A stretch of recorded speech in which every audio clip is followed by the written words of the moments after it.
So we really appreciate you showing up for this wonderful talk by Dr. Brian White. This is one of our final events connected to the exhibition Sugoi, 200 Years in Japanese Art.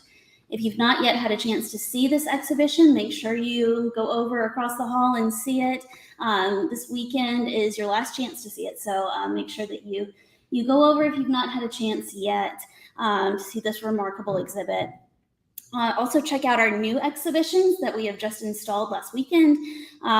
So we have two exhibitions on Chinese artists, paper cut artist Wu Jian and calligrapher and ink painter Cece Wong. So really cool exhibitions that have just gone up. Please make sure you go and see those as well. So as you came in, you hopefully received a flyer that looks like this. If not, please see me afterwards or see our attendant at the front desk and he can get you set up with this. So this Saturday, we have an anime film screening of the film Mirai, which we're really excited about. During the event, we're going to offer free movie theater popcorn and other snacks. And folks are welcome to bring blankets, pillows, whatever they want to get cozy, because this is maybe not the coziest of spaces, so you can get a little cozier. And just come on out, watch a great movie, have some snacks, and have fun. And Dr. Brian White will actually be back with us on Saturday to lead a short discussion of the film afterwards. So definitely want to stick around for that as well. So the reason that I want to make sure you all have one of these is that to thank you for being here tonight, we're offering you free admission to the film screening on Saturday. And so if you got one of these that has a little yellow badge here, that has your code to register for free. Okay. All right. So with all of that said, it's my pleasure to welcome Dr. Brian White to the KIA this evening. Dr. White is an assistant professor of Japanese at Kalamazoo College, where he teaches courses in Japanese language and literature, popular culture, and much more.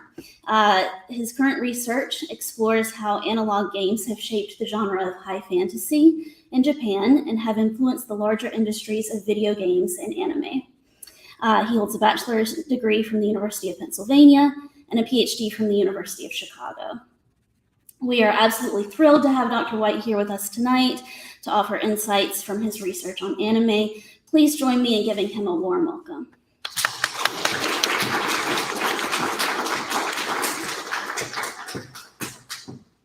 Hello, thank you all. As previously mentioned, my name is Brian White, and I'm a teacher just on the street at Kalamazoo College, where I teach Japanese language and culture. I myself have been studying Japanese language and culture for about 16 years now. And I'd like to spend a little bit of time tonight talking about it with you. I'm a scholar of Japanese media studies, and what that means is that I feel a little bit out of my depth here in an art museum surrounded by all these wonderful art historians and practicing artists who know how to do art. I do not know how to do art. I tried to draw on the chalkboard in class today, and it was an absolute disaster.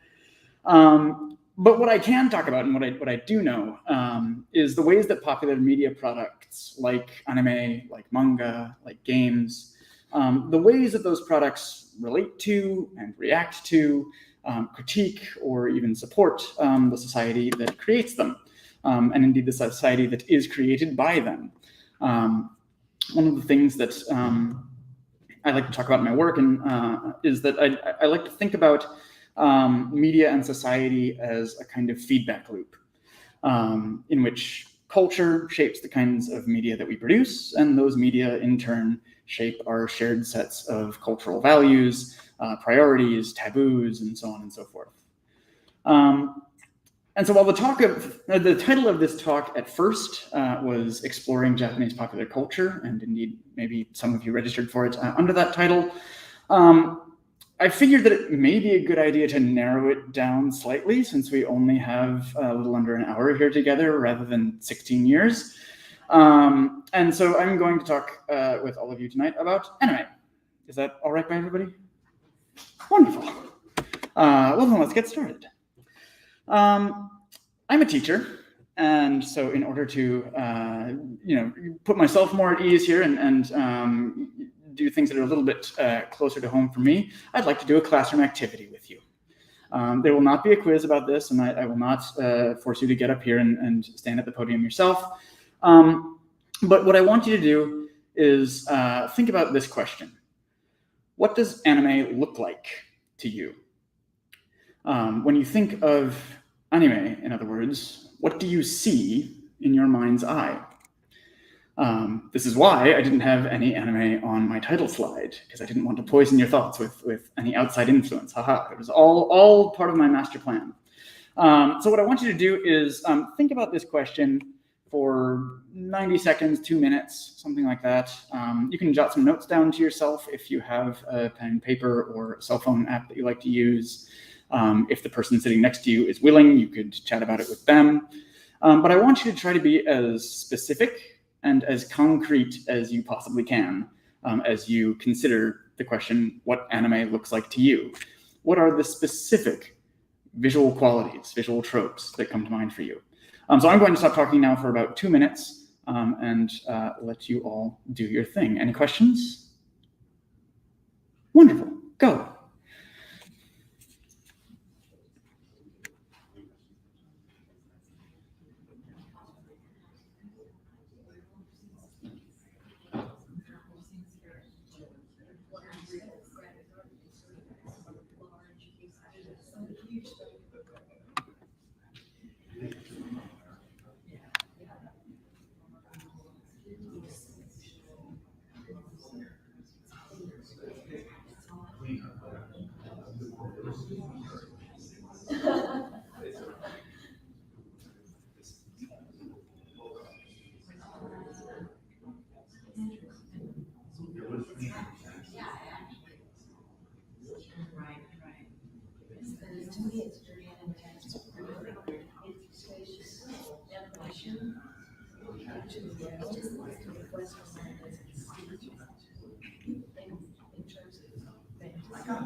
Just a little bit more than 30 seconds here.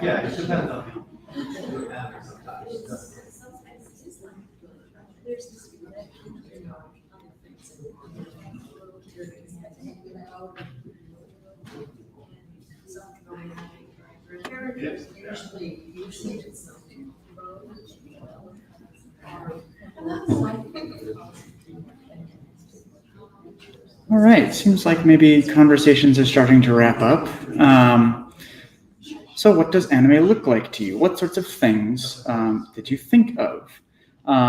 Raise your hand if you thought of motion lines, otherwise known as speed lines or action lines. Raise your hand if you thought of dynamic poses, like the ones struck very frequently by the superheroic Sailor Moon. Raise your hand if you thought of long shots in which the only thing in frame that is moving is a character's mouth as they speak. Okay. Have a few hands at least for each of these. That's good. Raise your hand if you thought of big eyes. There it is. So we have, I think, a pretty strong sense of anime as a visual style, right? When I have on my title slide, understanding the anime style, I don't think, or at least I hope that nobody was terribly confused by that as to what I could possibly mean by the anime style. We have this sense that I think has been built up over time in us of what anime means visually. So much so that there are these kinds of endless debates online about whether shows that are made in the anime style by a non-Japanese studio should quote unquote count as anime. And I think that's a very silly discussion, and we can talk about why a little later in this talk. But it goes to show, I think, that we have a very strong sense of what anime is and isn't.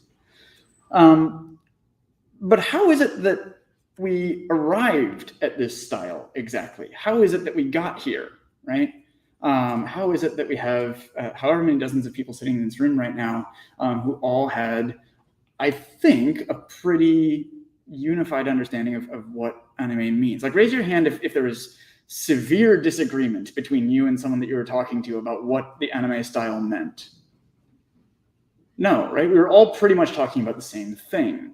And so how did we get here? Like, how did anime style develop?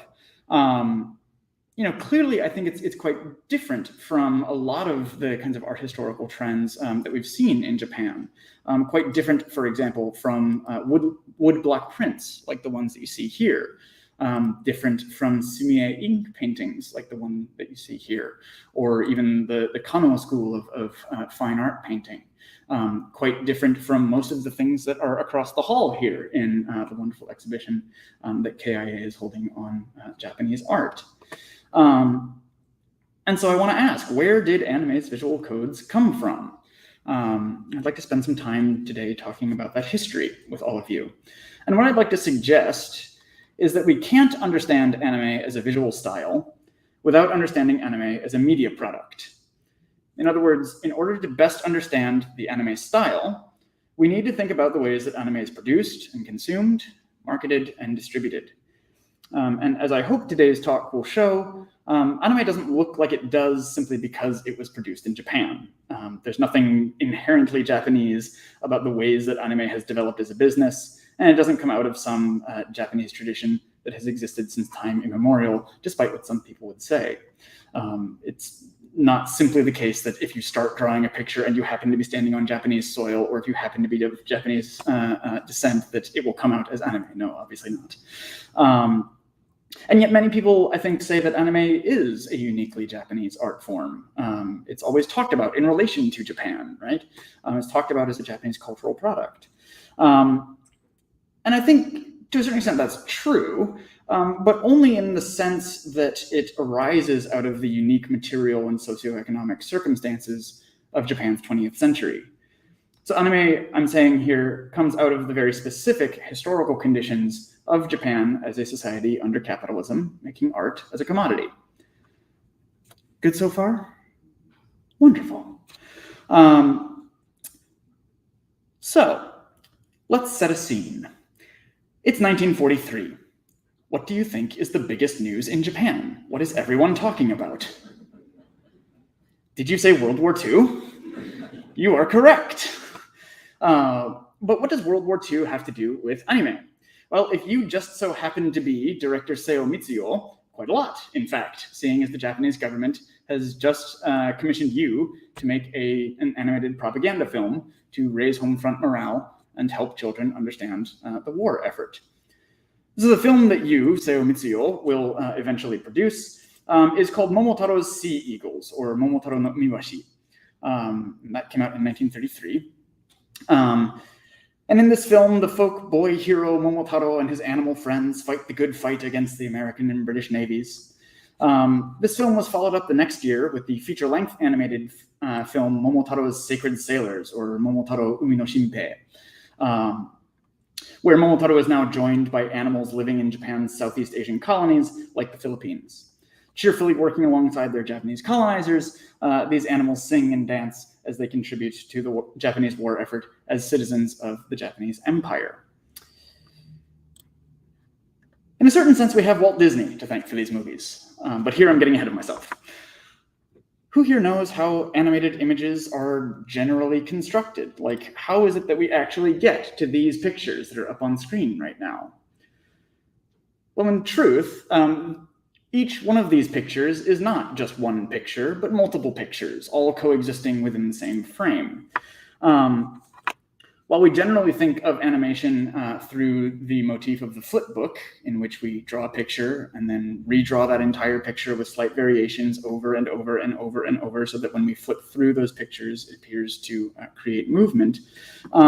In fact, that's an extremely expensive and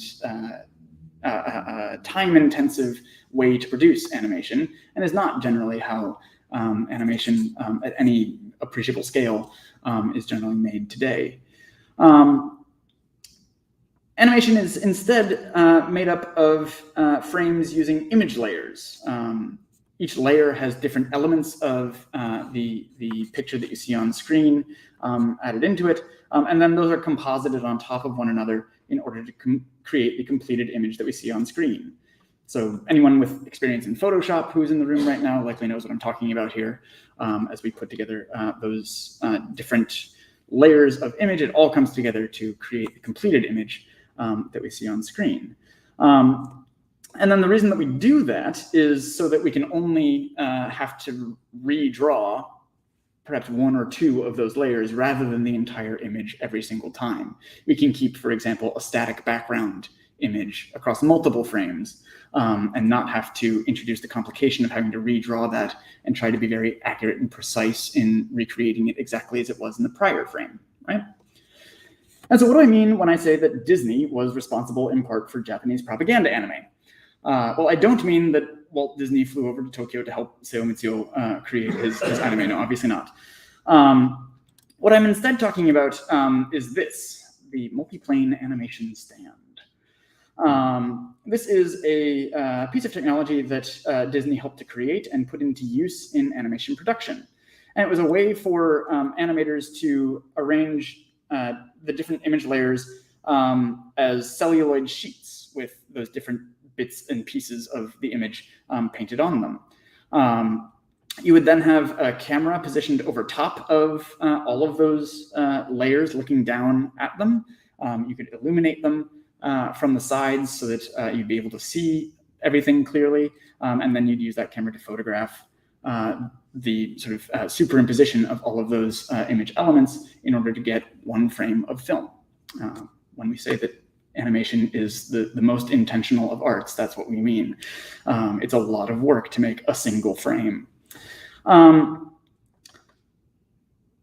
so what this allows us to do then is, like I said, not only simply redraw certain elements of an animated image, like, for example, a character's mouth, right? So we can keep a static image of the rest of the character's face and then just animate their mouth moving so that we can create dialogue, right?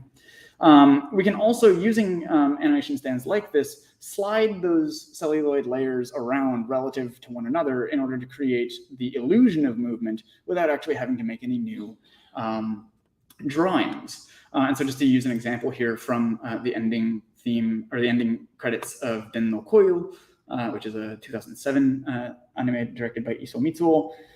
As you can see, we have just our little dog here seen from above. He's the only thing that's actually moving in this frame in terms of like actually transforming.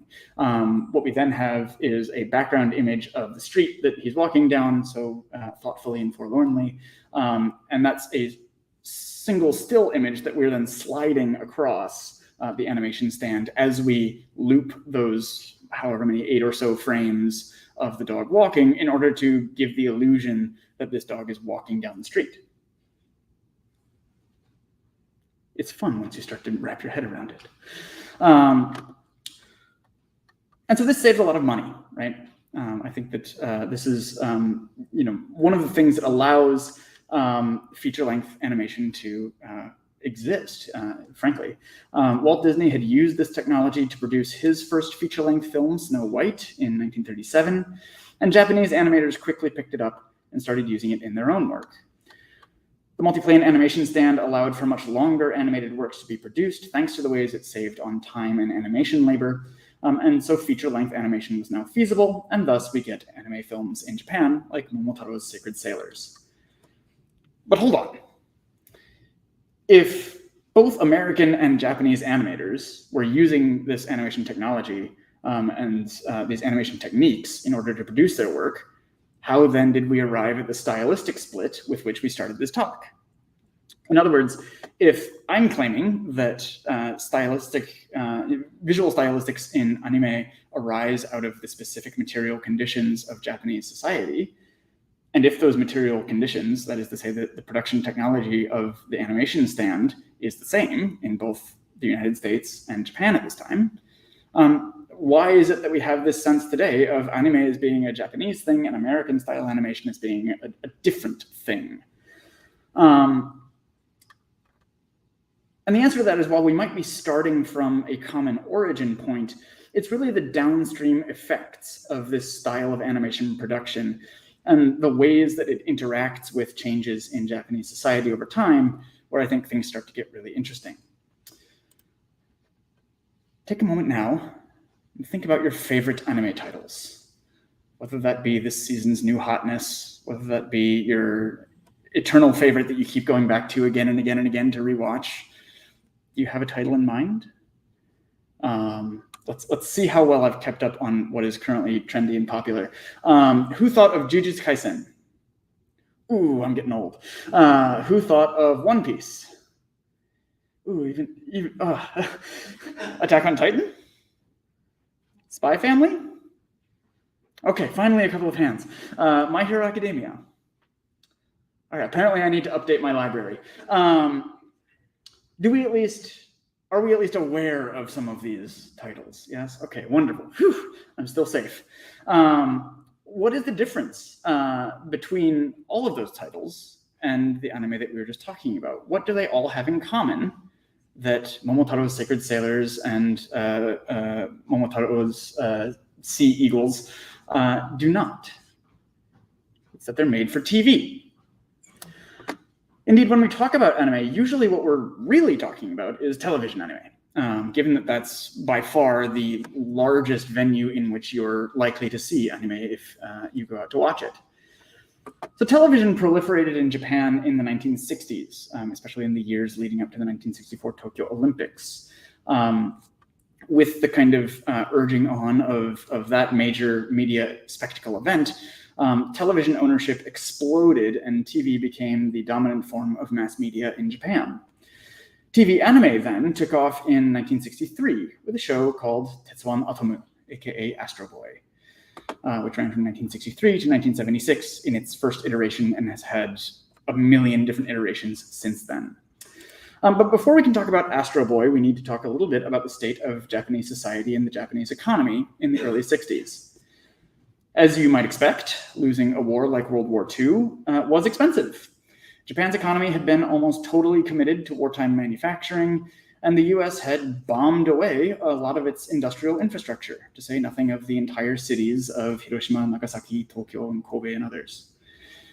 And so rebuilding after the war took time and money, and Japan's economy was still trying to recover throughout the 50s and into the 1960s.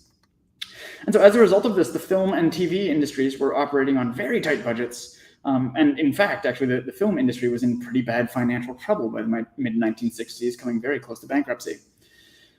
TV, meanwhile, was working on getting itself established. And so if you want to establish yourself as a new medium, as TV, what do you need to do? Well, you need to do quite a few things. First, you need to set up broadcast infrastructure, right? You need the antennas and the studios and all of the necessary equipment to actually beam out the programs that you want to make. Programs. You need to set and fill programming slots in your broadcast day so that there are actually things to broadcast, right? And most importantly, you need to get enough people interested in watching enough TV that you can begin to turn a profit off of advertising revenue. This last step was done in part through street corner television, like what you see up here, where a television was set up in some fairly public space so that people could all come and see whatever's showing, in this case on NHK, the national broadcaster, without having to shell out all the money for a TV set of their own. Of course, in the early 60s, again, people are still kind of getting back on their feet economically following the war, and buying something like a television was quite an expensive proposition. And so the way that you convince people to do that is to say, look, see, and you could have this in your very own living room. And so at this time, in spite of the cost savings that the multiplane animation stand brought about, animation is still much more expensive and, more importantly, time-consuming to produce than live-action television. And so for a while, it just simply wasn't economically feasible to bring anime to the small screen. And so into this context steps this man, Tezuka Osamu, arguably the most influential manga artist in history and creator of Astro Boy, that show that we just saw. Tezuka created a whole host of beloved children's manga, And he really kind of turned the manga industry into what it is today by selling his manga extraordinarily cheap to magazines that would then serialize them and sell them on to other consumers. He did the same with the anime adaptation of his manga Astro Boy, selling it to studios for absurdly cheap and instead planning to make money off of the merchandising. This decision would change the face of the anime industry and set the industrial and commercial patterns of production and distribution that still largely hold true to this day. Kinds of production practices and distribution practices that Tezuka established around Astro Boy are still pretty much exactly how things are done for any anime that is produced today. And so like with the animation stand before it, I think we can think about the ways Astro Boy was made through the lens of the cost savings techniques that it deployed in order to understand why the end product looks the way it does. As before, the main way to save money when making anime is to reduce the number of drawings you're doing, to reuse drawings wherever possible, and to make each individual drawing as quick and as easy to produce as you can so that you can produce as many drawings as quickly as possible, right? And so one effect of that is that it creates a style of animation that has a lot of stillness in it and a lot of very simplified images. So for example, we keep the same frame of Adam's body, for instance, and only animate his mouth or his face when he's talking in order to draw less. In the example frame that I have up here, we can imagine that Adam himself stays stationary in the frame while only that background image is moving with the buildings behind him. And that background image is kept out of focus so that we don't have to spend a lot of time on a lot of detail on those buildings. We can just allow them to be blurry as they fly by in the background. Better yet, we can reuse particularly cool poses and sequences in multiple episodes or even multiple parts of the same episode, right? Hence, we get various kinds of transformation sequences in anime like Sailor Moon, right? And this also sets the stage for the hyper-simplified character designs that I think characterize anime to a lot of people. Because we run into a problem here. The opportunity is that we don't have to draw a ton of detail on a character with every frame, and so we can get those frames done very quickly and very cheaply. That's good. But then the problem is, how far can you push that simplification? At what point, in other words, does the image get so abstracted that it no longer communicates the emotional information and the emotional impact that you want it to have? How do we communicate emotion with such simplified character designs? Well, we do things like use gigantic eyes, right? Or perhaps iconic emotional markers, like what I like to call the anger cross here on the character's forehead, that sort of white cross-shaped shape that is intended to kind of evoke a bulging vein when you get really angry on your forehead. We have other kind of, I think, anime icons, right? Like the blue blob that goes over characters' faces as the background fades away when they're feeling extremely awkward or depressed. We have things like scrunched up eyes and blush lines and triangular mouths.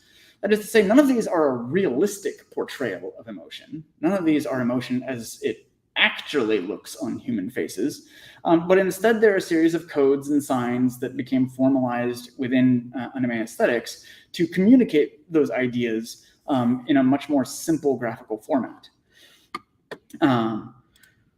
Now, large eyes as an expressive tool in animation have deep roots. Tezuka himself cites this character, Betty Boop, as an influence on his art style, which I think we can see here in his manga Ribbon no Kishi, or The Ribbon Knight. We can see perhaps some overlap here. Betty Boop's exaggerated eyes were intended to accentuate the sensuality that she was caricaturing, but of course, large eyes are a very convenient way to convey a whole range of emotions succinctly, without the need for highly detailed facial features that take time and effort to produce again and again and again. And so out of these structures of production, then we get a visual style of animation that features a strong interplay between motion and stillness, what the scholar Mark Steinberg has called the dynamic immobility of the anime image. In other words, simplified character designs with iconic emotional markers and an image with multiple visual elements, each moving relative to one another. We can see these elements in still images of anime, And I think we can feel them when those images are in motion. Scholar Tom Lamar has talked about a sense of gap that emerges as you watch anime that are produced with these techniques of limited animation. What he calls limited animation is, in other words, animation produced to limit the number of drawings you have to make as much as possible, right? And this dynamic immobility is actually really useful for marketing as well. If Astro Boy has a trademark pose like this one that we just saw, in other words, a pose that we have made trademark because we're reusing it so often in the anime, right? Guess what kinds of merchandise will sell really well? Merchandise that uses that pose, right? And this is exactly what a candy company called Meiji did when they started packaging Astro Boy stickers in with their chocolates. The stickers evoked the anime even though they were static images, because they were making use of Astro Boy's signature poses and indeed the visual codes of Astro Boy himself. And consumers loved them. They loved them so much. There were stories of children buying up the candies only to take out the stickers and throw the chocolate away, because what they wanted was the Astro Boy stickers so they could stick those stickers on their pencil cases and on their shoes and on their bags and on their notebooks. And thus Astro Boy could proliferate across their everyday experience and become a kind of promotion for itself. This model of production, in which the anime itself doesn't make much money, but the merchandising does, holds through all the way up to today. Anime almost always has a wide range of outside sponsors that then also produce merchandise related to that anime. This is called the Seisaku Iinkai, or production committee system. The media company Kadokawa is especially noteworthy for this. Their so-called media mix marketing is really what they're known for. And they frequently produce an anime, a manga, a soundtrack, a light novel, character figures, and more, all simultaneously. And so in other words, it's not that we produce a hit anime first and then make subsequent merchandising decisions based off of that. No, it's that we are producing everything all at once and allowing all of those multimedia and transmedia products to create a kind of media ecology that acts as a self-reinforcing promotion for itself, right? Each element of this media mix serves to promote the others, and fans can continuously buy new products in different media forms in order to continue to express their adoration of their favorite anime. And the anime style, that visual style that we've been talking about, and its dynamic immobility, serve to hold all of these different elements together so that we can find resonance in our minds between an animated TV show, a show that's in motion, and a sticker like these, which are quite still, and perhaps even a song like the theme song of Astro Boy. The codified visual markers of emotion used with anime characters also makes them quite portable for this style of marketing. The ways that anime characters express happiness or anger or shock and so on and so forth are instantly recognizable to consumers. And the simplified way that they're portrayed visually make it easy to copy and imitate. Now, I don't mean to say here that anime visuals are simplistic, quite the opposite, in fact.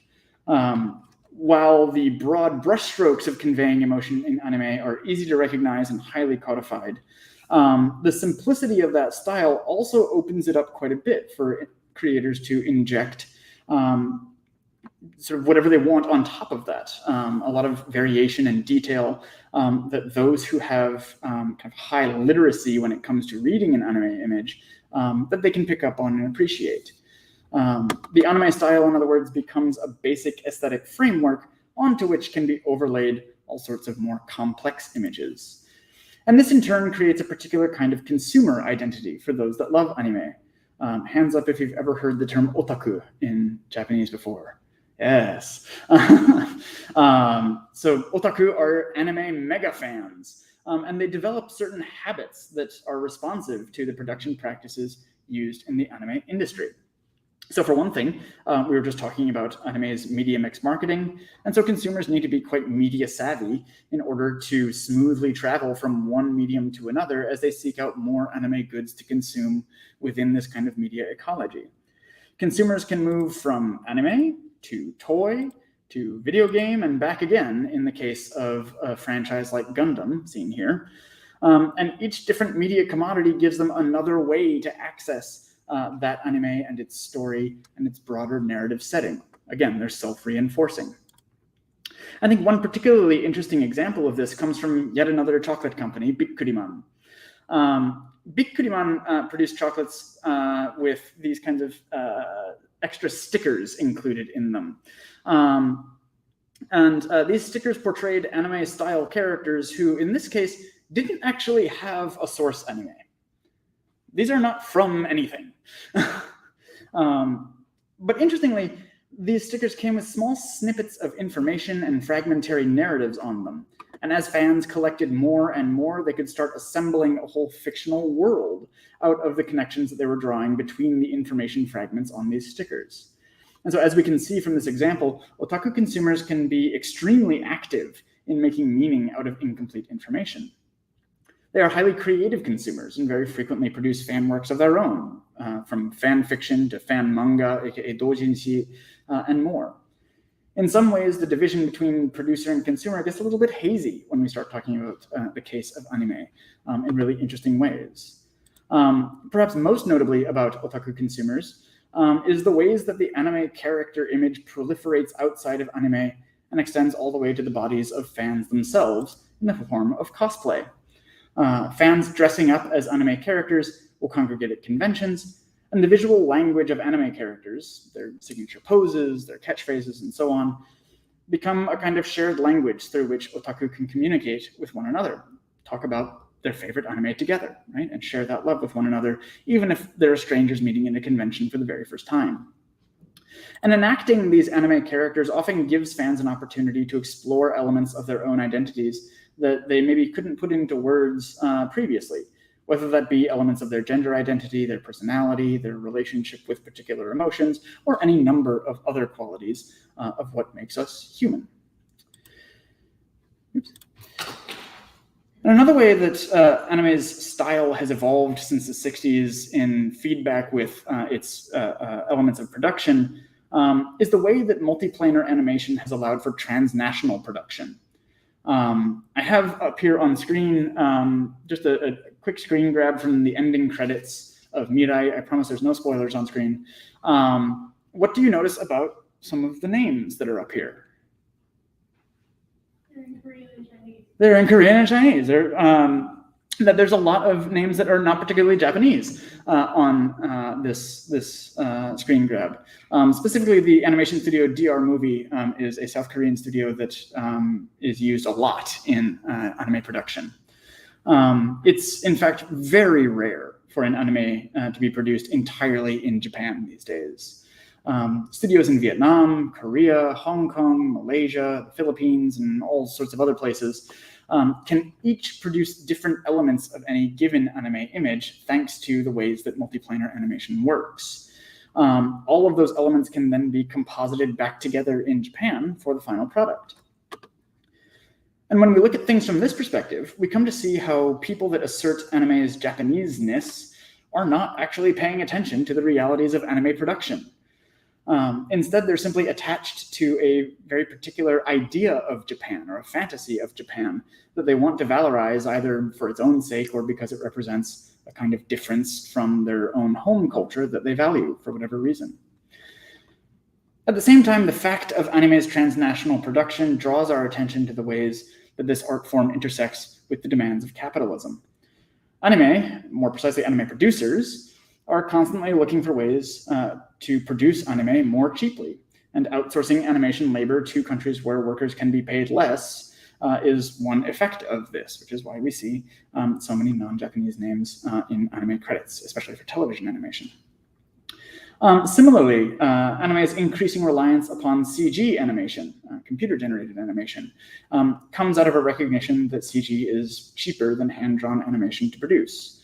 If you make a character model, you can animate it easily in all sorts of ways without having to constantly redraw that character and go back and even re-edit scenes after they're already done without having to physically redraw a whole lot of pictures. It's worth noting here, just as a side note, that a lot of the same principles of multiplane animation using image layers still hold true for CG animation. All that's changed is that we've found a yet cheaper way to do that style of animation. Now, I don't want to end here on a cynical note that capitalism ruins everything it touches, as true as that may be, because I think that there's a lot more to understanding the socio-historical conditions of possibility for the anime style, and a lot more that it allows us to do. For one thing, as we've already seen, it gives us the tools to push back against exoticist notions of anime as somehow quintessentially Japanese. Does anime very frequently reflect issues in Japanese culture and society? Of course. But is anime itself somehow unique in its Japanese-ness? As I hope you all agree with me by now, no, it's not. It's simply a reflection of the ways that the capitalist media industries have developed in the Japanese context in the last 60 or 70 years. I think understanding this style also gives us some visual vocabulary that we can then use to better articulate why, for instance, the films of Studio Ghibli just seem different from other anime. Studio Ghibli is very committed to making films that are hand-drawn and fully animated, that is to say, not using or suppressing many of the techniques of limited animation that limit the number of drawings that we've discussed throughout this talk. As a side note, those of you who are coming to the screening of Mirai on Saturday, which I hope is all of you, will also be better able to understand and appreciate the significance of a particular sequence in that film that uses mixed media in its animation in a striking divergence from the traditional style of cell animation. But no more spoilers. Now, this isn't to say that Studio Ghibli doesn't use multiplanar animation principles. Like, this is not flipbook style animation, certainly not. But what we can say instead is that they use the tools of multiplanar animation to produce a style that is visually rich in ways that most television animation are not. A style that suppresses that sense of gaps in the image that I was talking about before. Gaps that are much more common in limited animation like that seen on television. There's a lot of textural detail, especially in Ghibli's anime. We can see, for example, all of the animation labor that would have to go into these swaying grasses and flowers in the foreground, or the movements of Kiki's hair and dress, the sparkle on the water, etc., etc. At the same time, however, we can still see those principles of multiplanar animation in the ways that static clouds slide across the background, right? And so Ghibli's anime, in this textural detail, is quite time-consuming to produce, which is probably why the studio has largely confined themselves to cinematic anime up until this point. And Ghibli plays this up as well in their own marketing for themselves by positioning themselves as separate from the mainstream of anime production, that is, from television animation.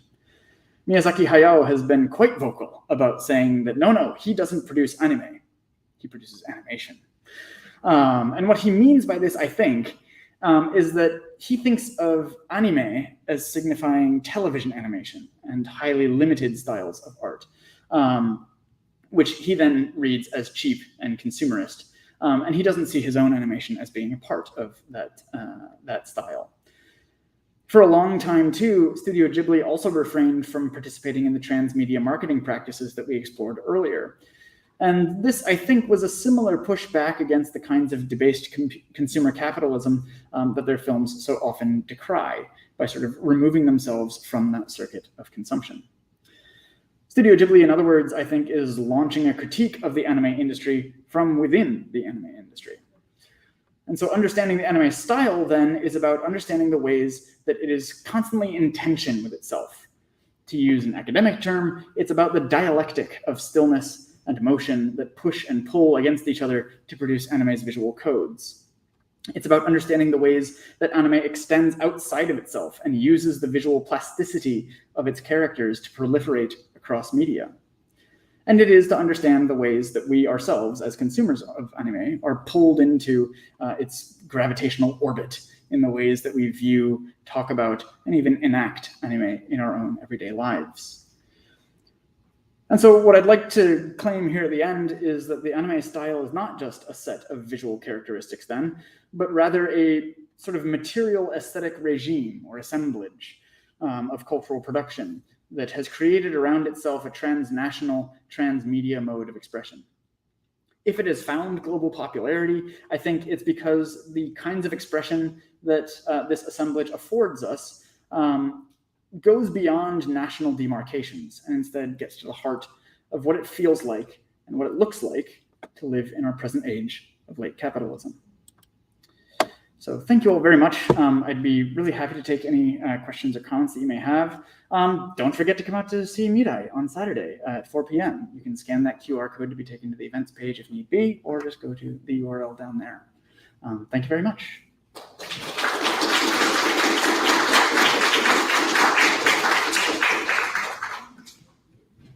Are there any questions? Yes.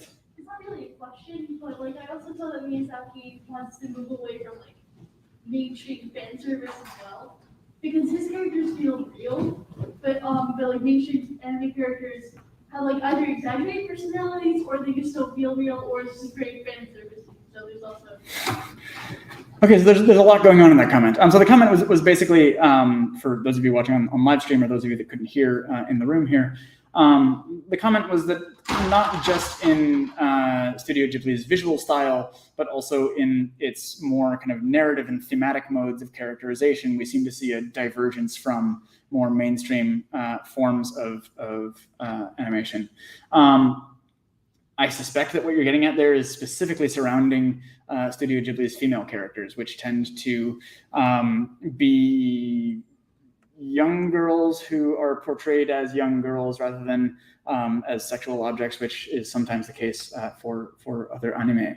I'll note that has not always been the case. That up through about Studio Ghibli's film Castle in the Sky, Miyazaki was still very much in the kind of boys' adventure mode of narrative that linked up quite well with those more mainstream forms of anime characterization.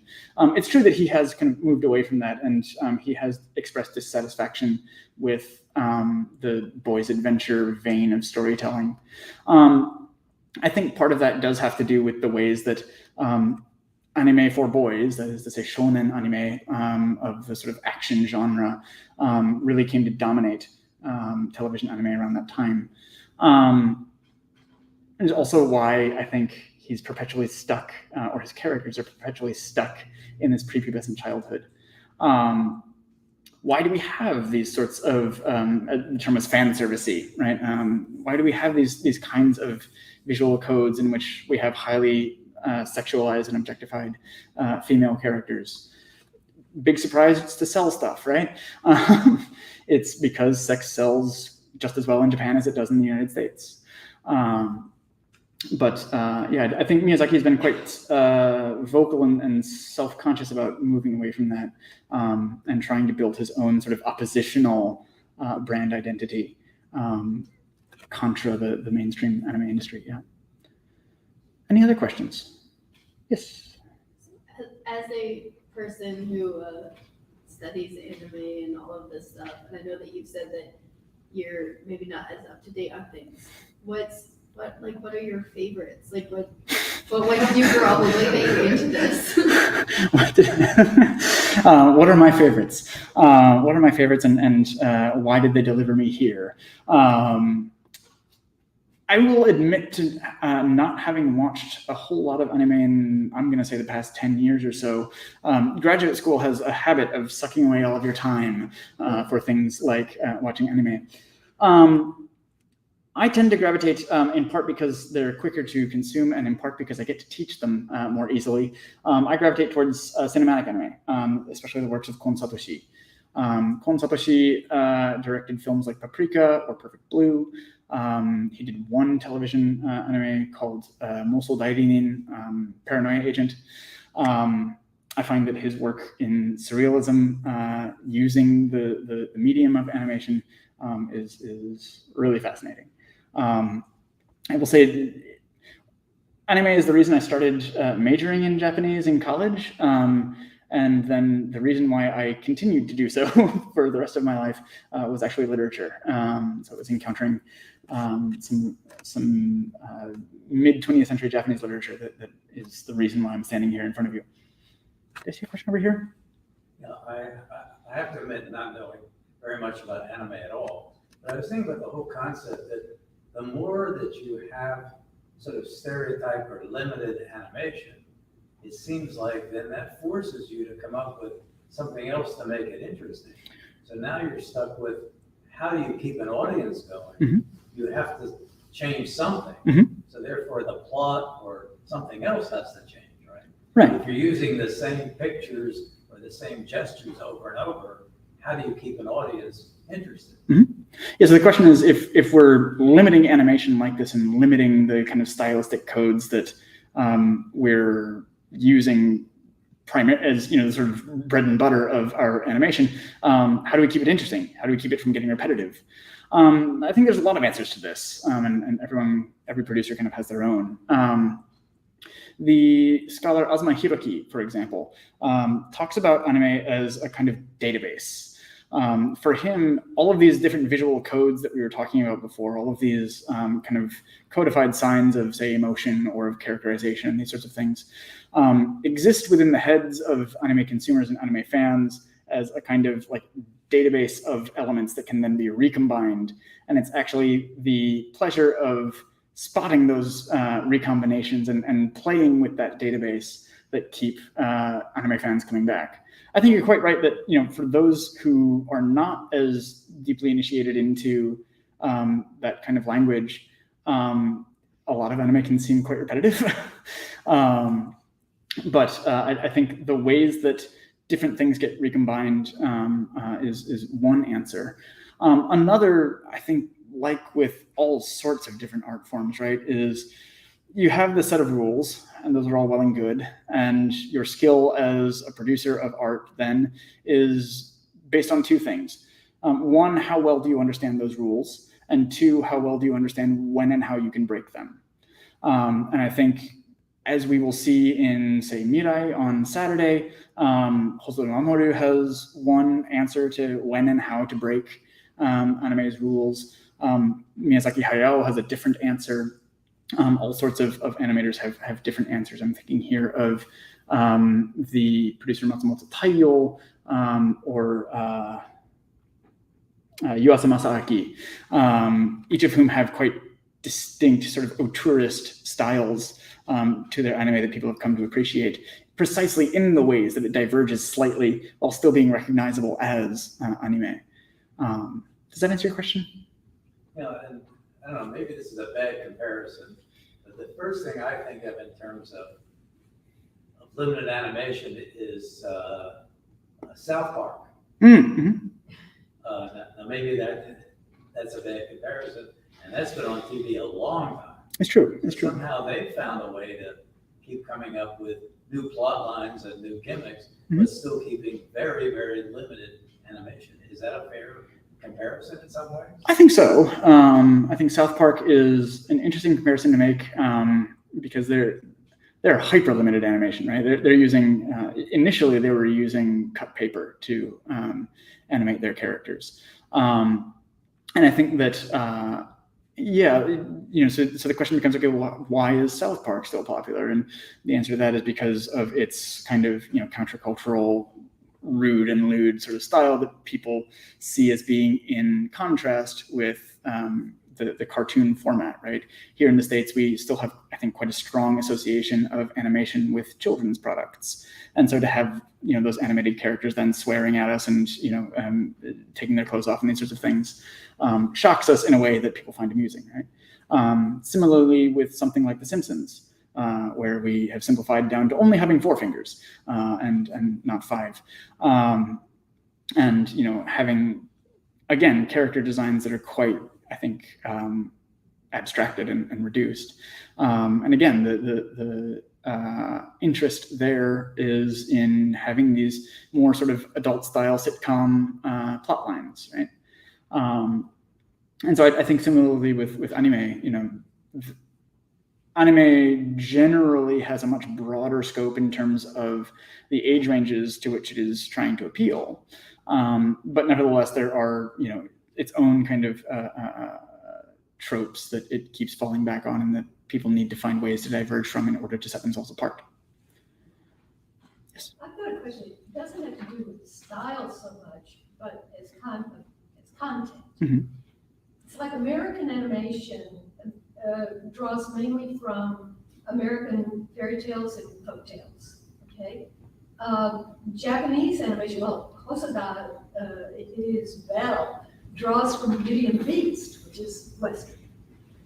Do the Japanese anime or animation directors and creators draw from traditional Japanese folk tales and fairy tales to create their works? Right. So the question Tell their is, stories. right. So the question is, you know, a lot of, especially I think cinematic animation in the United States, thinking here of Disney and their kind of golden age, is drawing on folk tales of some stripe or another, whether that be Hans Christian Andersen or Polynesian folk tales with something like Moana. And so does Japanese animation similarly draw on Japanese you know, oral traditions and storytelling traditions, folk traditions? Of course they do. They manifest in all sorts of ways. One of the most striking recent examples, oh gosh, is it still recent? Is The Tale of Princess Kaguya, which is basically a direct adaptation into the anime style of The Tale of the Bamboo Cutter.